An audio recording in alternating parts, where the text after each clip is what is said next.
Hello students, सभी को जय श्री राधे कृष्णा। आपका ऑर्गेनिक केमिस्ट्री के पेपर बहुत अच्छा जाए, शानदार जाए, ऐसी मेरी शुभकामनाएं हैं। लेकिन इससे पहले हम कुछ इंपॉर्टेंट बातों की बात कर लें, इंपॉर्टेंट क्वेश्चन की बात कर लेते हैं।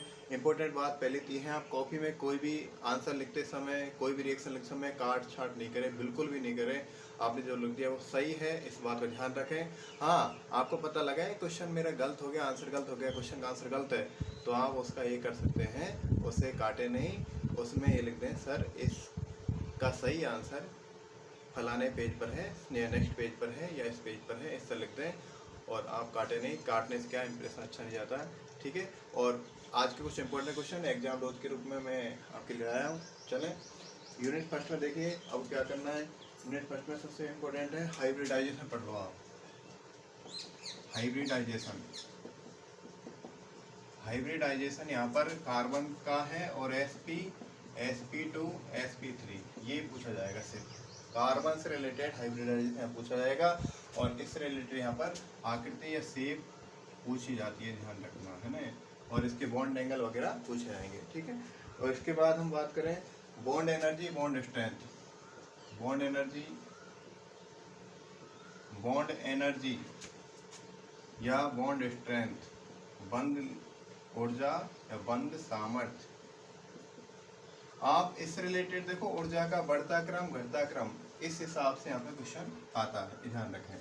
यहाँ पर अंतर्निहित यौगिक, इंक्लूजन कंपाउंड्स, अंतर्निहित यौगिक से क्वेश्चन आता है। और ये इस तरह आता है, चैनल कंपाउंड या चैनल मतलब नाल यौगिक, और या क्लेथरेट पंजर यौगिक, यहाँ से क्वेश्चन आता है, ये आप ध्यान रखें। इसके बाद हम बात कर लेते हैं केंद्रीकृत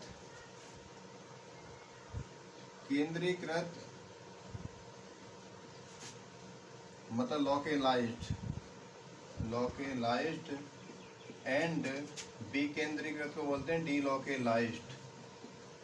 डीलोकेलाइज्ड बॉन्ड्स। मतलब केंद्रीकृत और विकेंद्रीकृत बंध के बारे में राइट शॉर्ट नोट्स या छोटी टिप्पणी पूछी जा, संक्षिप्त टिप्पणी पूछी जा सकती है, ध्यान रखें। इसके बाद यहाँ से हम ध्यान रखें रेजोनेंस। देखो रेजोनेंस एक ऐसा टॉपिक है जो यूनिट फर्स्ट में पूछा जाएगा। ये यूनिट फर्स्ट में और यूनिट 5 में भी इम्पोर्टेंट होगा। यूनिट फर्स्ट और यूनिट 5 में इम्पोर्टेंट होगा। रेजोनेंस बेंजीन पूछी जा सकती है, किसी कंपाउंड पूछी जा सकती है, और यूनिट फर्स्ट यूनिट 5 को यहाँ से क्लियर कर लेना, ये रेजोनेंस का टॉपिक है ना। इसके बाद यहाँ पर H बॉन्ड रिलेटेड क्वेश्चन यहाँ पर आएंगे, हाइड्रोजन बॉन्ड से संबंधित क्वेश्चन आएंगे, और वो H बॉन्ड से रिलेटेड जो क्वेश्चन आएंगे वो आप ध्यान रखना। H बॉन्ड हाइड्रोजन बॉन्ड से रिलेटेड क्वेश्चन आ सकते हैं कि जल का घनत्व बर्फ से कम होता है, ज़्यादा है तो क्यों, H2S गैस है जबकि जल एक द्रव है, क्यों। इस तरह से रिलेटेड क्वेश्चन पूछे जा सकते हैं। एक्सपेंशन ऑफ वाटर, पानी का असंगत प्रसार, यहाँ से क्वेश्चन पूछा जा सकता है। यहाँ से हम एसिडिटी के भी क्वेश्चन यहाँ से आ सकते हैं, ठीक है। H बॉन्ड के आधार पर क्षारीयता वाले क्वेश्चन यहाँ से पूछे जा सकते हैं, तो इंपॉर्टेंट क्वेश्चन बन जाता है H बॉन्ड। और H बॉन्ड आपको ध्यान रखना है, इनऑर्गेनिक में महत्वपूर्ण था, ऑर्गेनिक में महत्वपूर्ण है, और फिजिकल केमिस्ट्री में ये महत्वपूर्ण है। बस तीनों पेपर को H बॉन्ड कवर करता है, तो ये बात करें। इसके बाद हम मार्कोनी-काफ नियम, मार्कोनी-काफ आप कर लो। मार्कोनी-काफ नियम आप याद करते हो। मार्कोनी-काफ नियम ये जरूरी नहीं है मार्कोनी-काफ नियम डायरेक्ट पूछा है, मार्कोनी-काफ से रिलेटेड रिएक्शन भी आप पूछे जा सकते हैं, रिएक्शन ये आपसे रिलेटेड पूछी जा सकती है। मार्कोनी-काफ है तो इसके साथ ही एंटी मार्कोनी-काफ है। एंटी मार्कोनी-काफ को क्या बोलते हैं, एंटी मार्कोनी-काफ को परोक्साइड प्रभाव भी कहते हैं। तो परोक्साइड प्रभाव से रिलेटेड क्वेश्चन आ सकता है। मतलब मार्कोनी-काफ क्लियर हो गया तो परोक्साइड प्रभाव भी क्लियर हो जाएगा। परोक्साइड प्रभाव, परोक्साइड की प्रेजेंस में ये रिएक्शन होती है ब्रोमीन के साथ, है ना। तो मार्कोनी-काफ का जस्ट उल्टा है, अपोजिट हो जाएगा। यहाँ से ही एक चीज यहाँ पर आएगी, SN1 रिएक्शन और SN2 रिएक्शन, ये यहाँ पर ध्यान रखना, ये भी इम्पोर्टेंट है। और ये SN1 SN2 रिएक्शन यूनिट आपके 4 और 5 में महत्वपूर्ण होगी, ये यूनिट 4 और 5 में महत्वपूर्ण होगी। तो SN1 SN2 रिएक्शन का ऑर्डर भी आ सकता है। और यहाँ पर दूसरी बात हम कर रहे हैं, carbocation bond cleavage, bond cleavage से क्वेश्चन आता है। बॉन्ड क्लीवेज समास विखंडन और विषमास विखंडन, बंद विचलन समास भी हो सकता है, विषमास भी हो सकता है। और यहाँ पर यह ध्यान दे रहे हैं आप, कार्बोकैटायन C+, कार्बेनायन C- और free radical C radical. Carbocation से रिलेटेड क्वेश्चन आ सकता है, इनके स्थायित्व को बढ़ते क्रम में घटते क्रम में जमाओ, इससे रिलेटेड क्वेश्चन आ सकता है, मुक्त मूलक। तो ध्यान देना, यहाँ से क्वेश्चन बढ़ते क्रम में घटते क्रम में इनकी आकृति पूछी जा सकती है, इनका बढ़ता क्रम और घटता क्रम भी पूछा जा सकता है, इनकी स्थायित्व को पूछा जा सकता है। स्थायित्व, जिसका स्थायित्व ज़्यादा होगा, ध्यान रखना, वो सबसे कम क्रियाशील होगा। जिसका स्थायित्व ज़्यादा है वो क्रियाशील कम, और जिसका स्थायित्व कम है वो क्रियाशील ज़्यादा। और यहाँ से -I प्रभाव, आई प्रभाव एक बहुत बड़ा फैक्टर डालता है। आई प्रभाव आपके 2 टाइप होते हैं, +I इफेक्ट और -I इफेक्ट। दोनों प्रभाव से आपके क्वेश्चन आ सकते हैं। डायरेक्ट क्वेश्चन नहीं आ सकता, लेकिन इससे रिलेटेड ही कार्बोकैटायन और कार्बोनायन का स्थायित्व इनको पर डिपेंड करता है। अब देखिए यहाँ से क्वेश्चन और आएंगे, क्वेश्चन आने की संभावना यहाँ से बनती है। जैसे नाइट्रीन मध्यवर्ती,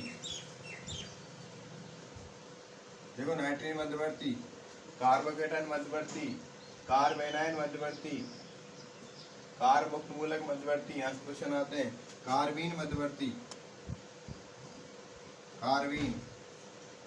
कार्बीन नाइट्रीन से क्वेश्चन आने के चांसेस ज़्यादा हैं। और यहाँ पर इसके बाद हम देखें, इसके बाद तो फिर क्या बचा है, इसमें कुछ नहीं है। इंपॉर्टेंट क्वेश्चन जो थे वो यही है।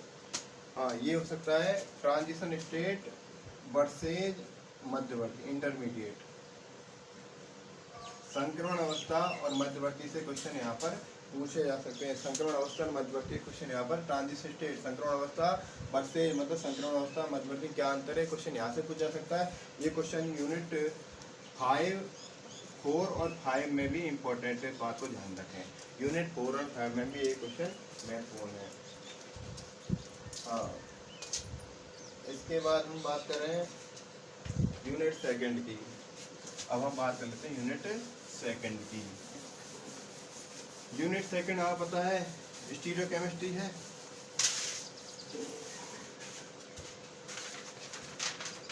यूनिट सेकंड आपकी है स्टीरियोकेमिस्ट्री।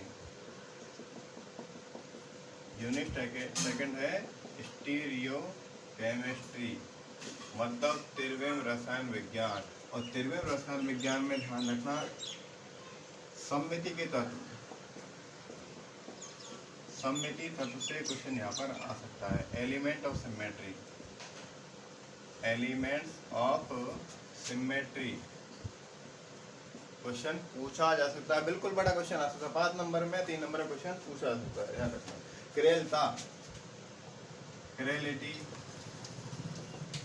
क्रेलिटी से क्वेश्चन आ सकता है।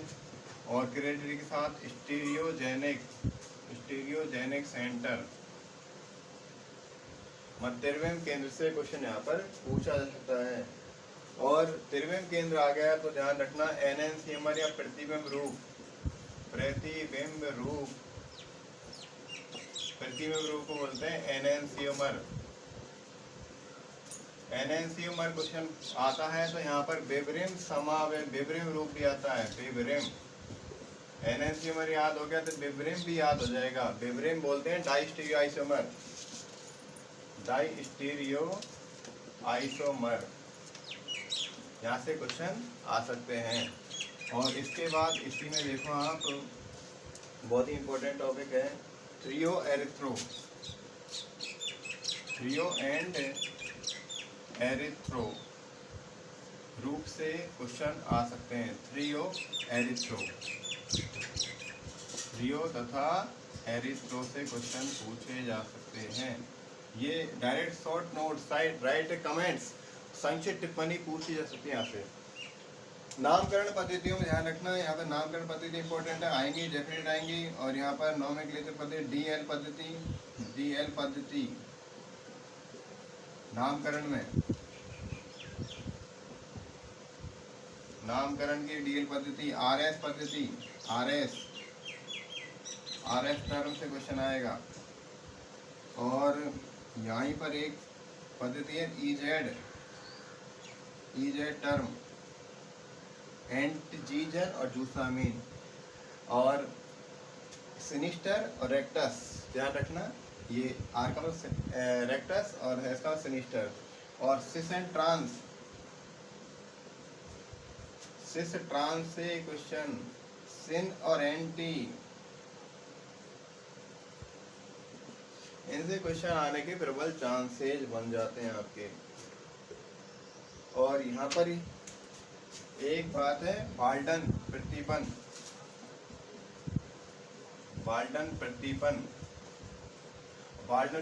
SN2 रिएक्शन की बात करता है। SN2 रिएक्शन बाल्टन प्रतिपन, बाल्टन इन्वर्जन की बात करते हैं हम, इम्पोर्टेंट है। बाल्टन प्रतिपन महत्वपूर्ण है, मैंने वीडियो डाला हुआ है इसका, इनके ज़्यादातर वीडियो में डाल रखे हैं, DLRS EZ टर्म के वीडियो में डाल रखे हैं। इसके बाद सूत्र में आप पूछे जा सकते हैं न्यूमैन सोहार्स सूत्र, फॉर्मूला। और यहाँ पर ही हमारे हैं flying Fischer and flying wedge,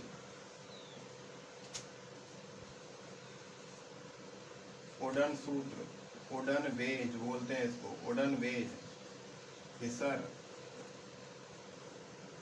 सूत्र, फिशर सूत्र, फ्लाइंग वेज सूत्र, इनसे रिलेटेड क्वेश्चन यहाँ से पूछे जा सकते हैं। और एथेन का ब्यूटेन का कन्फॉर्मेशन पूछा जा सकता है, एथेन का ब्यूटेन का संरूपण पूछा जा सकता है। ध्यान रखना, एथेन ब्यूटेन का संरूपण में न्यूमैन के हिसाब से कर देना। एथेन ब्यूटेन का संरूपण, न्यूमैन क्या कहता है, न्यूमैन कहता है सर्कल बना लो इस तरह से, एथेन का आ जाए इस तरह से, एच कर दो, इस तरह करना आपको। ये एथेन का कौन सा होगा, सांत्रित रूप, सांत्रित एथेन C2H6। और यदि हम बात करें इसके न्यूमैन सूत्र है, न्यूमैन में सर्कल बनाई जाती है H, और ये इस तरह से डॉट डॉट, और ये कौन सा हो जाएगा, ग्रेसित का मतलब इक्लिप्ट फॉर्म ऑफ एथेन। ये कम स्थायी, मतलब इसकी ऊर्जा ज़्यादा, स्थायी कम, इसकी ऊर्जा कम, स्थायी ज़्यादा, ऊर्जा कम स्थायी ज़्यादा, सांत्र स्थायी कम होता है, ध्यान रखना। इसके बाद हम बात कर लेते यूनिट थर्ड की, ये इसमें कर लेना है ना, ब्यूटेन का भी पूछा जा सकता है, ध्यान रखना।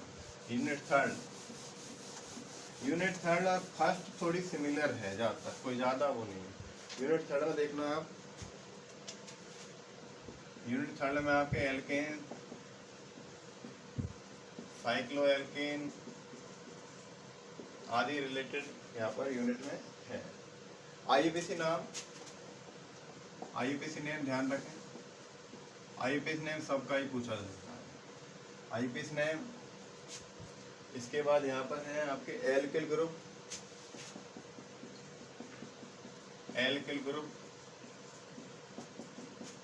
कार्बन के प्रकार।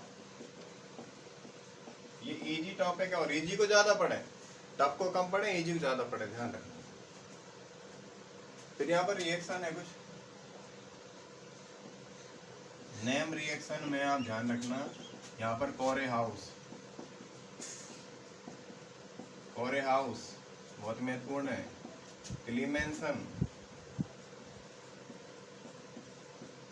क्लीमेंसन ऑफ चेन, कोरे हाउस और क्लीमेंसन of chain.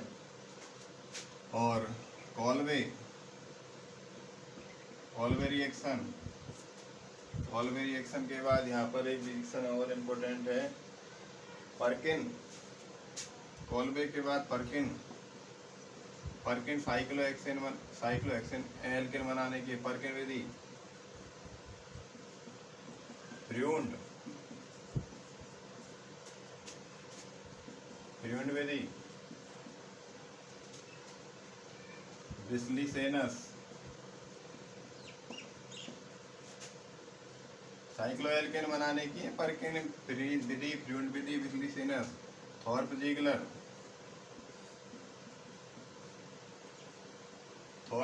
Vidhi, Thorpe-Ziggler method, reaction. इसके बाद यहाँ पर डेम-जोनोव पुनर्विन्यास, डेम-जोनोव पुनर्विन्यास इम्पोर्टेंट है भाई। यहाँ पर ये एक रिएक्शन इम्पोर्टेंट बन जाती है आपके लिए, वो रिएक्शन है बीकार्बोक्सीकरण। बीकार्बोक्सीकरण एल्केन बनाने की विधि है। बीकार्बोक्सीकरण मतलब CO2 यहाँ से निकल जाती है, COOH से CO2 का निष्कासन होता है बीकार्बोक्सीकरण में, और एल्केन बन जाता है। यहाँ पर ध्यान रखना, यहाँ पर आपके बेयर सिद्धांत। अब बेयर सिद्धांत में विकृतिवाद भी पूछा है, विकृतिवाद भी इसे पूछा जा सकता है, विकृतिवाद भी कहते हैं इसके। बेयर सिद्धांत, बेयर का विकृतिवाद, और तनावहीन वलय के सिद्धांत, तनावहीन वलय सिद्धांत मतलब स्ट्रेनलेस थ्योरी पूछी जा सकती है। बनाना वन बहुत महत्वपूर्ण है, केलावन बोलते हैं। बनाना वन या केलावन बहुत महत्वपूर्ण ये टॉपिक है, ध्यान रखना। तनावहीन वलय सिद्धांत को सासे-मोर का सिद्धांत भी कहते हैं। ये तरनिया है, सासे-मोर आ जाए, ध्यान रखना, सासे-मोर सिद्धांत। इस तरह आ सकता है क्वेश्चन। और संक्रमण अवस्था मध्यवर्ती यहाँ पूछे जा सकते हैं। संक्रमण अवस्था मध्यवर्ती में अंतर पूछा जा सकता है भाई। संक्रमण अवस्था मध्यवर्ती में इम्पोर्टेंट है, यूनिट फर्स्ट में इम्पोर्टेंट है, यूनिट थर्ड में इम्पोर्टेंट है, यूनिट 4 में 5 में इम्पोर्टेंट है संक्रमण अवस्था मध्यवर्ती। और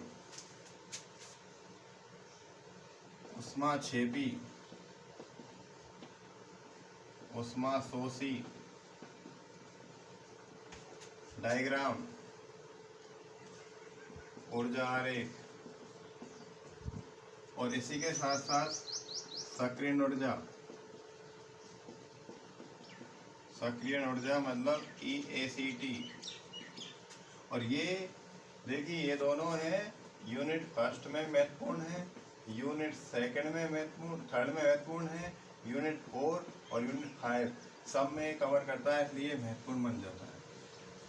इसलिए ऊष्माक्षेपी, ऊष्माशोषी और सक्रियण ऊर्जा, एक्टिवेशन एनर्जी इम्पोर्टेंट बन जाता है। इसके बाद हम बात कर लेते हैं यूनिट 4 और 5 की। यूनिट 4 और 5 देखो, ये एग्जाम पहले रिकैप करना है आपको, अंडर प्रेशर नहीं आना। यूनिट 4 और 5, यूनिट 4 और 5 ध्यान देगा, बेंजीन है, साइक्लोएल्कीन है, एल्कीन है, एल्काइंस हैं इसमें हैं। तो आप सबसे पहले तो आईपीसी नाम महत्वपूर्ण है, पूछे जा सकते हैं। हकल रूल, हकल रूल को 4n+2 पाई इलेक्ट्रॉन रूल भी कहते हैं। और ये हकल रूल है एरोमेटिसिटी, एरोमेटिकता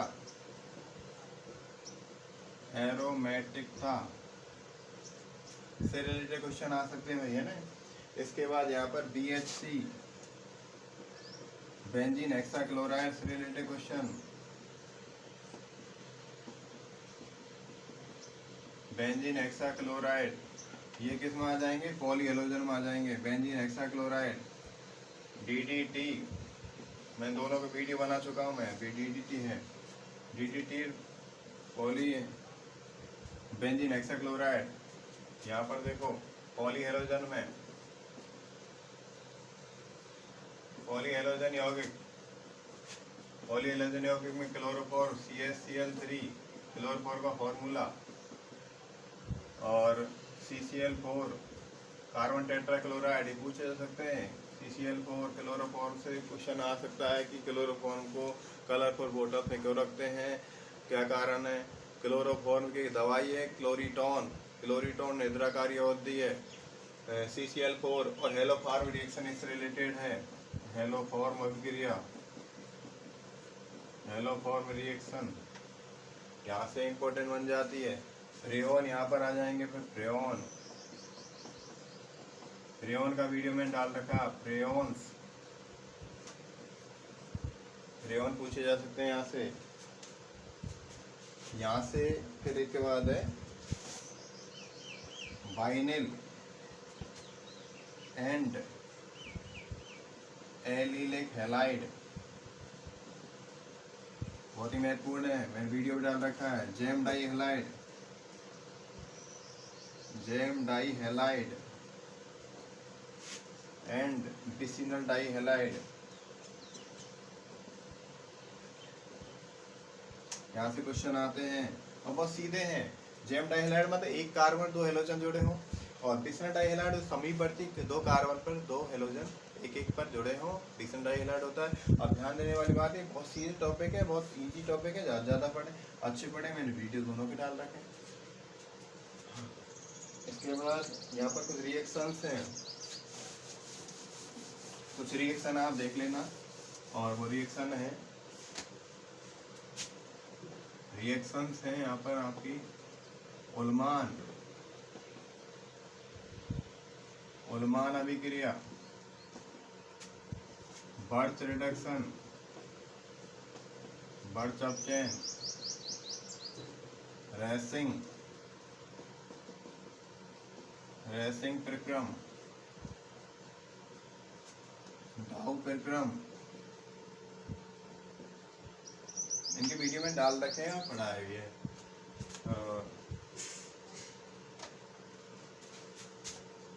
एटार्ड, एटार्ड अभिक्रिया, सैंडमेयर,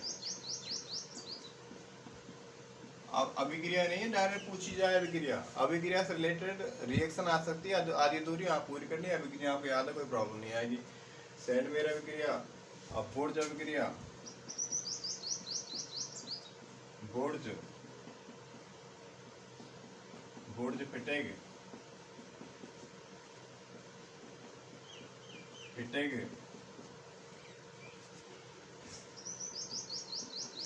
फिटेग अभिक्रिया यहाँ पर पूछी जा सकती है। डील सेल्डर, डील सेल्डर, सिग्मा ट्रॉपिक,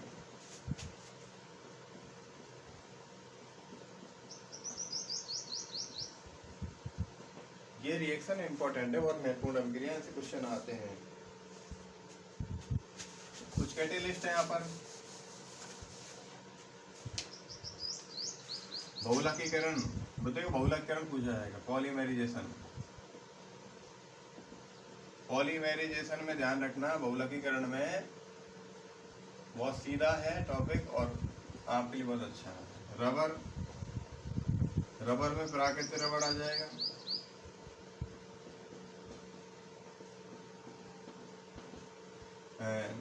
इसके बाद यहाँ Buna S, Buna N, Buna S, Buna N, rubber पूछे जा सकते हैं इंसुलेटेड। और एथीन, पॉलीथीन, जिगलन नाटा उत्प्रेरक, जिगलन नाटा कैटलिस्ट या उत्प्रेरक, और TiCl4 plus try alkyl aluminium को जिगलर नाट उत्प्रेरक बोलते हैं। ध्यान रखना है इसको, बहुत ही महत्वपूर्ण है जिगलर नाट उत्प्रेरक। ये एथीन से पॉलीथीन बना जाता है, प्रोपीन से पॉलीप्रोपीन बना, और PTFE पॉलीटेट्राफ्लोरोएथीन मतलब टेफ्लॉन। टेफ्लॉन से रिलेटेड क्वेश्चन आ सकता है। टेफ्लॉन मतलब नॉन स्टिकी बर्तन, टेफ्लॉन, ध्यान रख लेना भाई।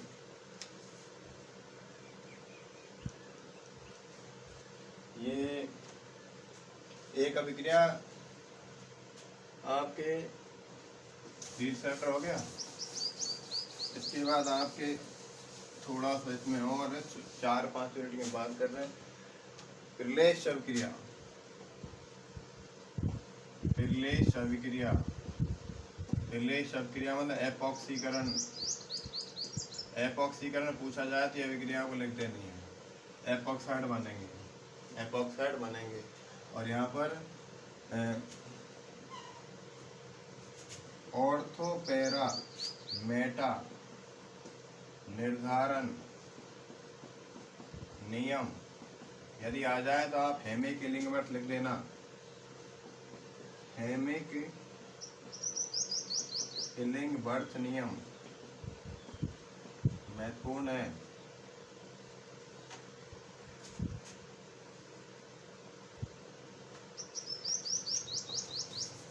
डाइइन की, एलिन की स्ट्रक्चर, एलिन तथा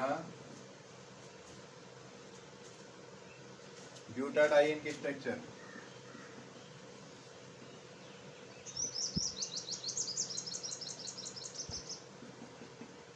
संरचना पूछी जा सकती है। एलिन तथा ब्यूटाडाइन की स्ट्रक्चर यहाँ से पूछी जा सकती है। और ये नामकरण तो आपको जाए क्लासिफिकेशन, संयुग्म में डाइन, डाइन का क्लासिफिकेशन पूछा है। डाइइन का नाम तथा वर्गीकरण, वर्गीकरण मतलब क्लासिफिकेशन, यहाँ से क्वेश्चन पूछा जा सकता है। और मार्कोनी काप और एंटी मार्कोनी काप यहाँ भी महत्वपूर्ण है, ये ध्यान रखना है। यहाँ भी महत्वपूर्ण है मार्कोनी काप, एंटी मार्कोनी काप। ओजोनी अपघटन, ओजोनी अपघटन, ओजोनोलाइसिस वेरी इंपॉर्टेंट। इसके बाद यहाँ ऑक्सी मर्क्यूरीकरण, बी मर्क्यूरीकरण, ऑक्सी मर्क्यूरीकरण तथा बी मर्क्यूरीकरण। इससे रिलेटेड जरूर नहीं है नाम में आए, आपके लिए ये आर्यदूरी अभिक्रिया आ जाए उससे आप पूरा करना है ना।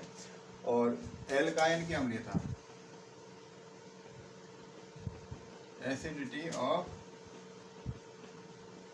एल्काइन। और आपको बात बता दूं, कुछ टॉपिक हैं जो पूरी ऑर्गेनिक केमिस्ट्री कवर करते हैं। मार्कोनी काप, एंटी मार्कोनी काप, मूलक, कार्बोकेटाइन, कार्बेनाइन, ये ज्यादातर रिएक्शन में आते हैं।